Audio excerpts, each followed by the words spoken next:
Pak Karim menunduk, tidak berani menatap mata kakek Hasan. Ia membuka karung itu dan mengeluarkan kuning, lalu menyerahkannya kembali kepada pemiliknya. Maafkan saya, Kek Hasan, katanya dengan suara bergetar. Saya telah mencuri ayammu. Saya mendengar kabar bahwa ayam ini bertelur emas, dan saya tergoda. Tapi, setelah saya mencurinya, ayam ini hanya bertelur biasa. Saya sangat menyesal atas perbuatan saya. Kakek Hasan terdiam sejenak, memandang kuning yang tampak tidak terpengaruh oleh peristiwa itu.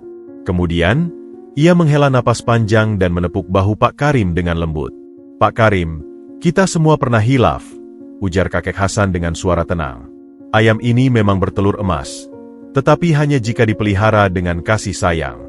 Keserakahan dan niat buruk tidak akan menghasilkan apapun, kecuali penyesalan.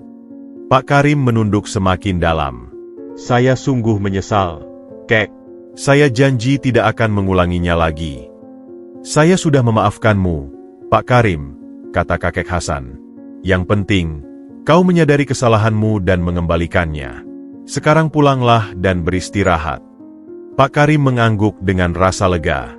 Malam itu, ia pulang dengan hati yang lebih ringan, meski rasa malu masih menyelimuti dirinya. Kakek Hasan menatap kuning yang kini kembali ke kandangnya. Ia tersenyum kecil sambil berkata, kau benar-benar membawa pelajaran besar, kuning. Keajaibanmu bukan hanya pada telur emas, tetapi juga pada cara kau mengajarkan nilai-nilai penting dalam hidup.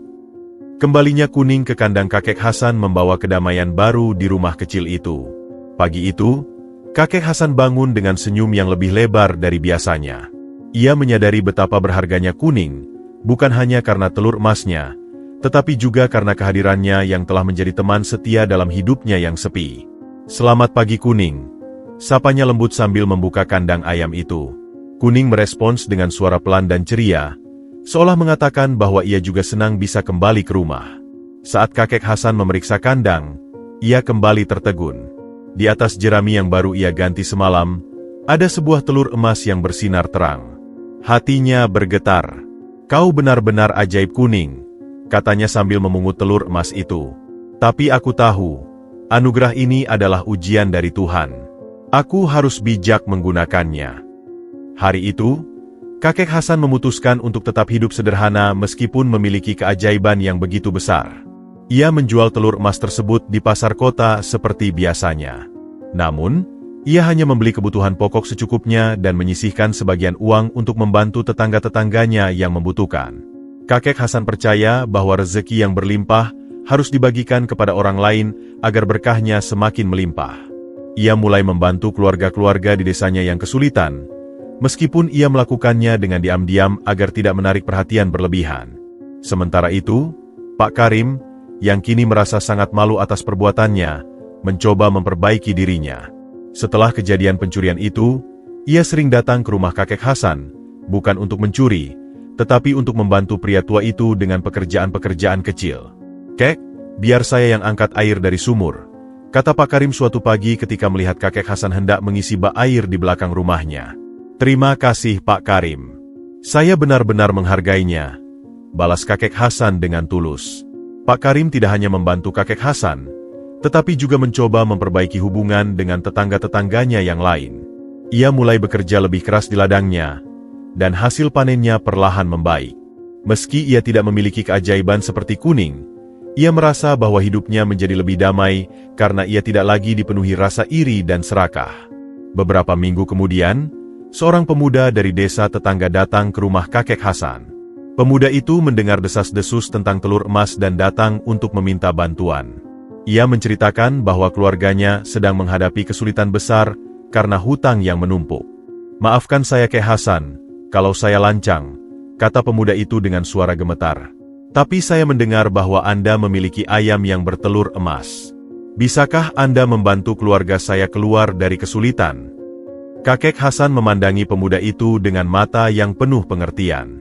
Ia berpikir sejenak, lalu berkata, Anakku, aku akan membantumu, tetapi bukan dengan memberimu telur emas. Aku akan memberimu sedikit uang untuk melunasi sebagian hutang keluargamu, tetapi sisanya, kau harus bekerja keras untuk melunasi sendiri.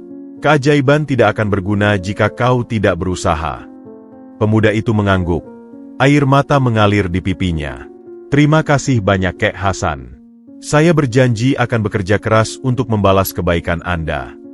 Kakek Hasan memberikan sedikit uang dari hasil penjualan telur emas dan menasihati pemuda itu untuk selalu jujur dan bekerja keras. Seiring waktu, kehidupan di desa kembali berjalan seperti biasa. Tidak ada lagi desas-desus tentang ayam bertelur emas karena kakek Hasan menjaga rahasia itu dengan sangat baik. Ia sadar bahwa terlalu banyak orang tahu hanya akan mendatangkan masalah. Namun, kehadiran Kuning tetap membawa perubahan besar bagi hidupnya.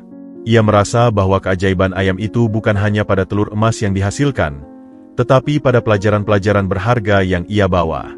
Sungguh, hidup ini adalah tentang bagaimana kita bersyukur dan berbagi, ujar kakek Hasan suatu sore sambil duduk di teras rumahnya, mengamati Kuning yang sedang mengais tanah di halaman. Hari-hari berlalu, dan kakek Hasan menjalani hidupnya dengan damai, ditemani oleh Kuning, teman setianya. Keajaiban ayam itu tetap menjadi misteri, tetapi bagi kakek Hasan, keajaiban sejati adalah rasa syukur dan ketenangan hati yang kini ia miliki. Di desa kecil tempat kakek Hasan tinggal, kabar sering tersebar tanpa sengaja, meski hanya dari perubahan kecil dalam kehidupan seseorang. Bagi orang-orang seperti Pak Karim, yang selalu memerhatikan sekeliling dengan penuh rasa ingin tahu, atau lebih tepatnya iri hati, hal sekecil apapun dapat menjadi bahan kecurigaan. Pak Karim adalah seorang petani yang memiliki kebun lebih luas daripada kakek Hasan. Namun, kebiasaannya yang malas bekerja dan cenderung iri membuat hasil panennya sering mengecewakan. Ia mulai memperhatikan bahwa kakek Hasan, yang dulu sering tampak kesulitan membeli kebutuhan sehari-hari, kini hidup lebih berkecukupan. Orang tua itu pasti menyembunyikan sesuatu, pikir Pak Karim sambil mengamati kakek Hasan yang baru saja pulang dari pasar membawa beras dan lampu minyak baru. Dari mana dia mendapat uang? Bukankah ladangnya kecil dan tak seberapa? Kecurigaan itu semakin besar ketika ia melihat kakek Hasan sering menghabiskan waktu di kandang ayamnya. Setiap pagi, sebelum matahari terbit, kakek Hasan terlihat sibuk membersihkan kandang dan berbicara dengan ayam betinanya, Kuning. Ini aneh, gumam Pak Karim suatu pagi sambil berdiri di balik pohon besar yang menghadap rumah kakek Hasan. Kenapa dia begitu perhatian pada ayam itu? Apa yang sebenarnya terjadi di sana?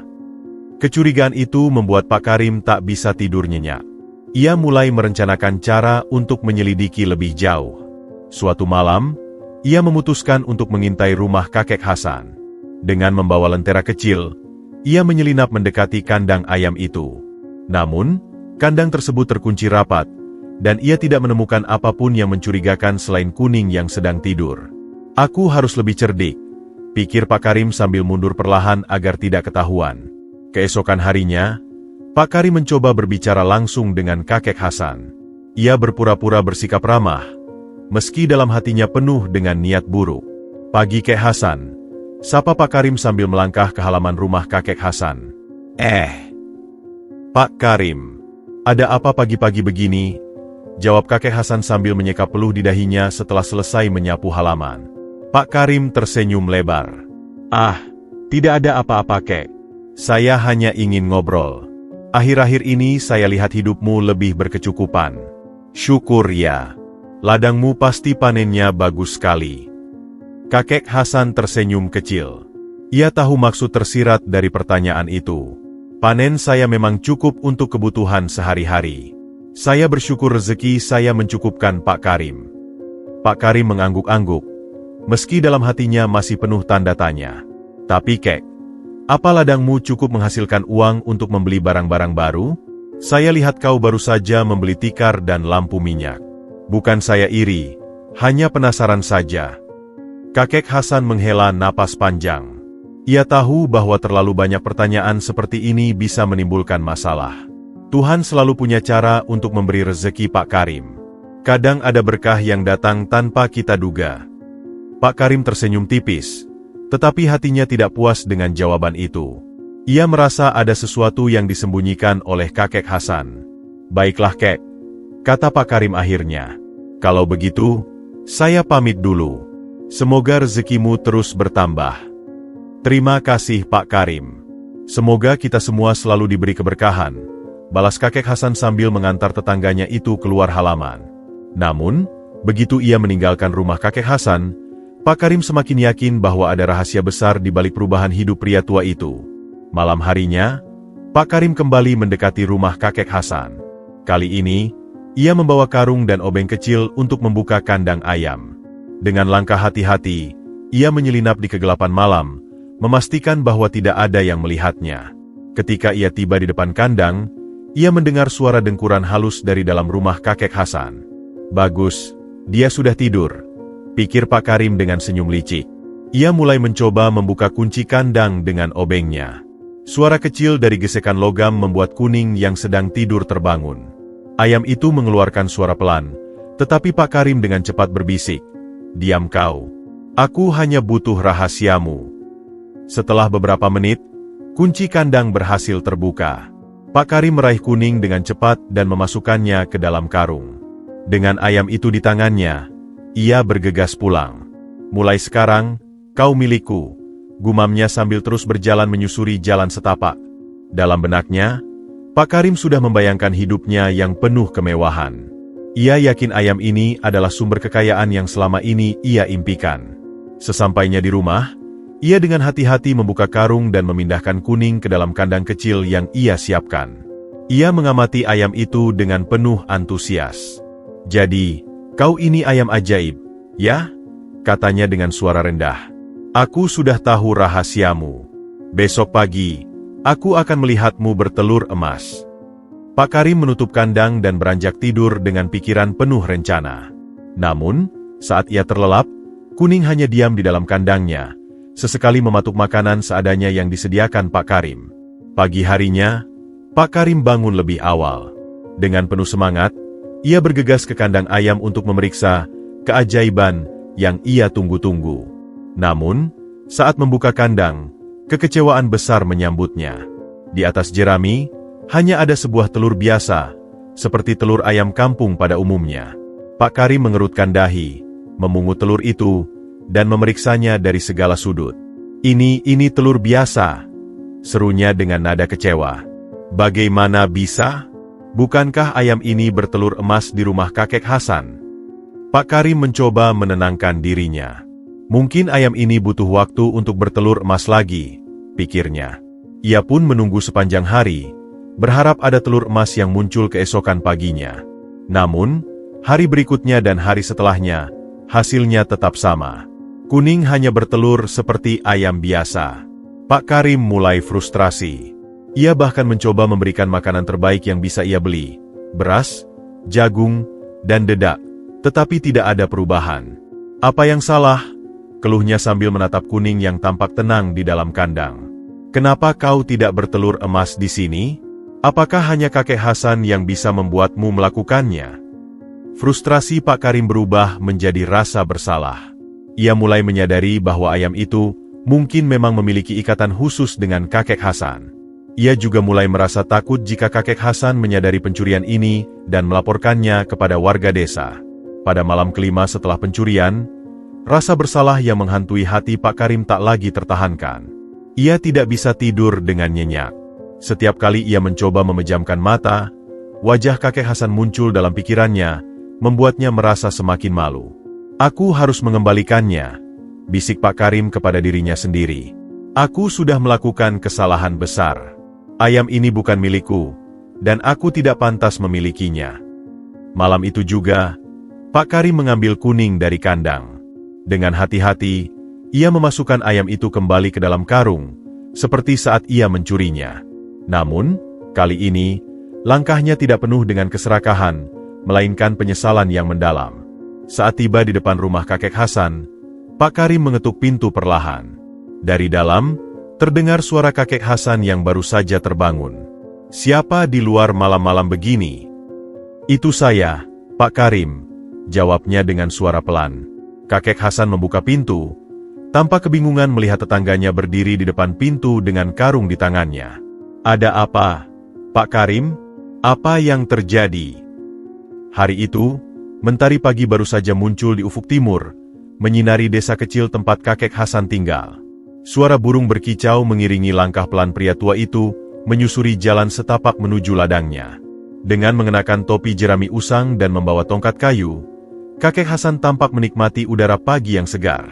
Semoga panen hari ini cukup untuk makan sepekan ke depan, gumamnya sambil memandangi ladang kecilnya yang ditumbuhi ubi jalar dan kacang-kacangan. Ladang itu bukanlah tanah yang subur, tetapi cukup untuk menghidupi dirinya yang hidup seorang diri setelah istrinya meninggal bertahun-tahun lalu. Namun, saat ia memeriksa tanaman, sebuah suara lemah menarik perhatiannya. Cip, cip. Kakek Hasan menoleh ke arah semak belukar di tepi ladang. Suara itu terdengar lagi, lebih lirih, seperti panggilan minta tolong. Dengan rasa penasaran, ia berjalan mendekat, menyingkirkan daun-daun kering, dan menemukan sesuatu yang kecil menggigil kedinginan. Itu seekor anak ayam, tampak lemah dengan bulu basah yang menempel di tubuh mungilnya.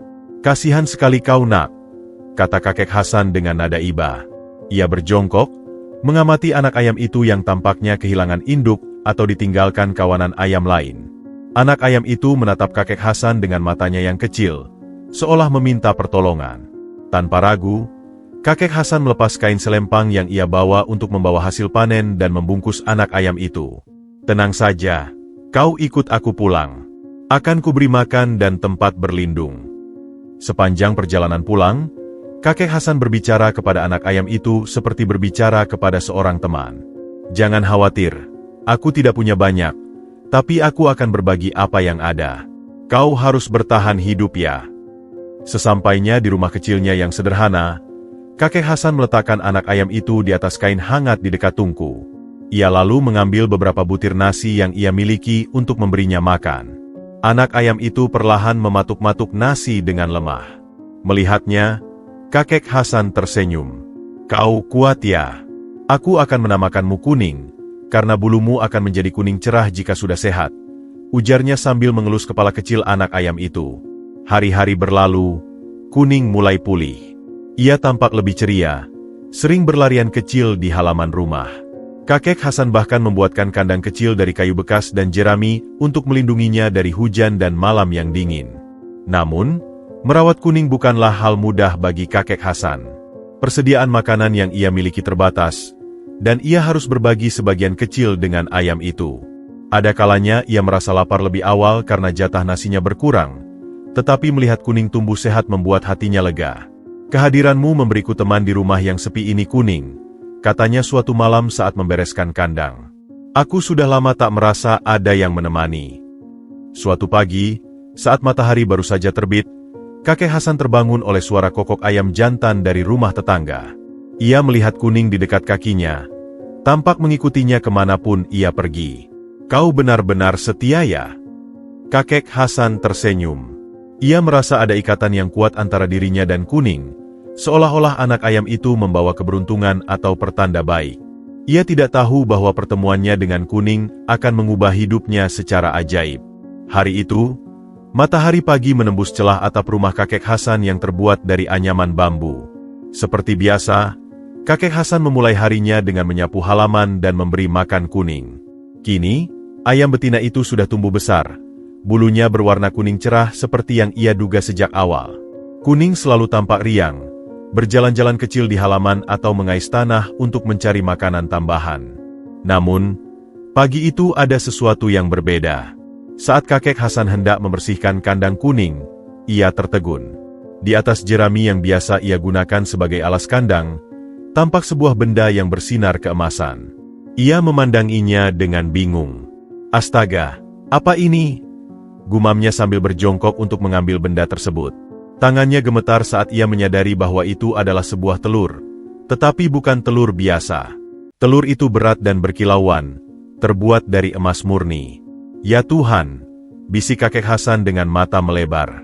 Kuning, kau yang membuat ini.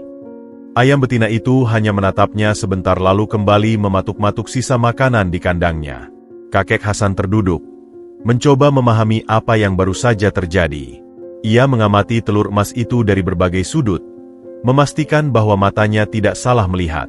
Ini benar-benar emas, katanya pelan. Bagaimana bisa ayam seperti kau menghasilkan sesuatu yang seperti ini? Sepanjang hari itu, kakek Hasan tidak henti-hentinya memikirkan keajaiban yang baru saja terjadi. Ia memutuskan untuk merahasiakan hal ini. Di desa kecil seperti tempat tinggalnya, Kabar tentang sesuatu yang ajaib seperti telur emas pasti akan menyebar dengan cepat dan membawa masalah. Hari berikutnya, Kuning kembali menghasilkan telur emas. Kakek Hasan menyimpan telur itu di sebuah kotak kayu tua yang ia sembunyikan di bawah tempat tidurnya. Ia berpikir keras, mencoba mencari cara untuk memanfaatkan keajaiban ini tanpa menarik perhatian orang lain.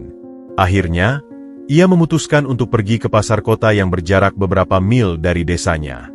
Di sana, ia bertemu seorang pedagang emas yang tampak bisa dipercaya. Dengan hati-hati, ia mengeluarkan salah satu telur emas dari sakunya dan menyerahkannya kepada pedagang itu. "Ini barang berharga," ujar kakek Hasan dengan suara rendah. Pedagang itu mengamati telur tersebut dengan seksama, lalu menatap kakek Hasan dengan kagum. "Ini emas murni. Dari mana Anda mendapatkannya, Pak Tua?" "Ah, itu pemberian seorang teman lama," jawab kakek Hasan, berbohong dengan terpaksa. Pedagang itu setuju membeli telur emas tersebut dengan harga yang cukup tinggi. Dengan uang itu, kakek Hasan membeli bahan makanan, pakaian baru, dan beberapa kebutuhan lain yang selama ini sulit ia dapatkan.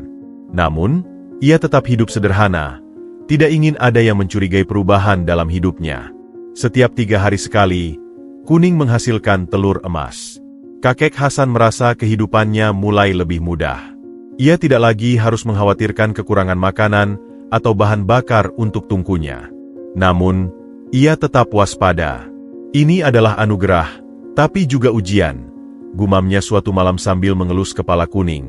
"Jika orang lain tahu tentang ini, aku yakin masalah akan datang." Namun, meskipun kakek Hasan berusaha keras untuk menyembunyikan rahasia itu, perubahan kecil dalam kehidupannya tidak luput dari perhatian tetangganya, Pak Karim.